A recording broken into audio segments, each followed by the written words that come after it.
இன்றைய நற்செய்தி புனித மத்தேயு எழுதிய நற்செய்தியிலிருந்து வாசகம்.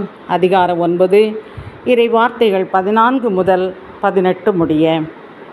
பின்பு யோவானின் சீடர் இயேசுவிடம் வந்து, நாங்களும் பரிசேயரும் அதிகமாக நோன்பு இருக்க உம்முடைய சீடர்கள் ஏன் நோன்பு இருப்பதில்லை என்றனர்.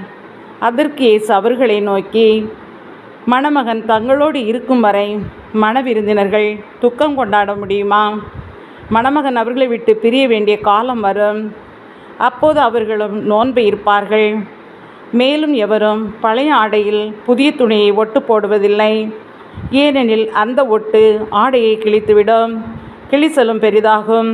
அதுபோல பழைய தோற்பையில் புதிய திராட்சை மதுவை ஊற்றி வைப்பதில்லை, ஊற்றி வைத்தால் தோற்பைகள் வெடிக்கும், மதுவும் சிந்திப்போகும், தோற்பைகளும் பாழாகும்.